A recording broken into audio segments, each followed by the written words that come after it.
Sino ang mapupuno sa ating panglalambing? Bakit ka ba nakita? Bakit pa nakilala? Kung ang puso ko ay iiwan mo lang at sasaktan, kung siya'y higit sa akin, naroon man ang pagdaramdam nito ay aking kakayanin. Bakit ka ba nakita? Bakit pa nakilala?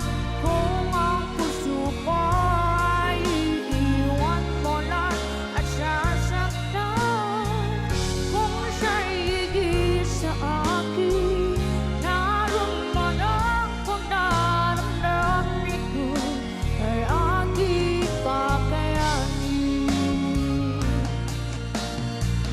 Bakit ka ba nakita? Bakit pa nakilala?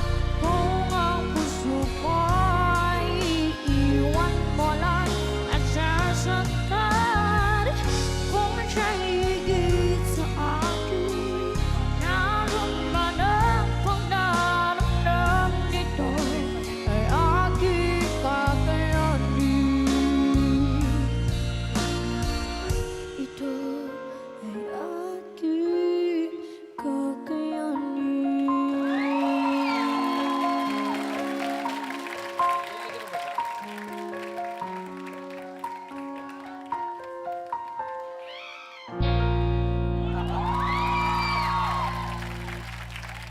Mga kapamilyars, Miss Jessa Zaragoza! Hi, Miss Jessa! Hello? Hello?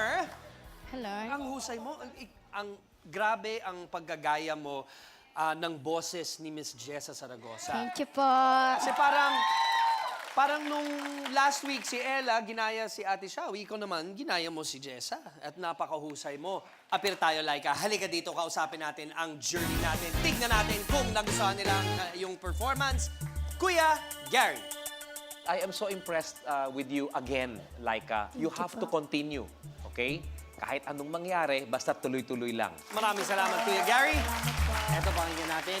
Kuya Ogie. Ngayon alam ko na kung bakit nire-request mo na OPM ang gagayahin. Di ba? Kasi komportable ka talaga eh. Halatang halata eh. Yung unang dalawa parang nagpipigil ka eh. Pero dito talagang si Prado, gayang-gayo, eksakto mo yung boses ni Jessa. Dahil kamadong-kamado ka na. Oh. Si Jessa kasi pag kumakanta, malaki yung simula, tapos mihina yung dulo. Yes, correct. Diba? Ginawa mo yun, ang galing! Maraming hindi nakakaalam nun. Oo. Maraming hindi nakakakuha. Yung attention mo to detail, di ba? Ang galing, ang galing. Thank you po. Thanks, Kuya Ogie. Ito na ngayon pakinggan natin. Ate Shawi. Kanina, nang pinapakita yung rehearsals mo with Teacher G at saka Teacher Annie, sabi ko, naku, parang Tagalog na ito, pero iba pa rin sa boses niya. Baka mahirapan na naman siya. Ang laking gulat ko, paglabas mo kanina, wala na yung nakita ko sa video. Kuhang-kuha mo na si Ate Jessa mo. Thank you po. Kuhang-kuha mo na. Si Jessa, napaka-hinhin nun talaga eh, in real life. Napakabait na tao. So, pag kanta niya, magugulat ka talaga dahil ang laki ng boses. Kuhang-kuha mo yung pagbaba niya, ganyan. Pero girl na girl, tapos pagkanta, ang laki pala. Tapos sabi ni Kuya Gary nga, yung biglang humihina, nagiging lumalabas yung hinhin niya. So kuhang-kuha mo, Laika, tonight. I'm proud of your performance. Thank you po. Very good. Salamat po. Very Salamat good. sa inyo, Journey.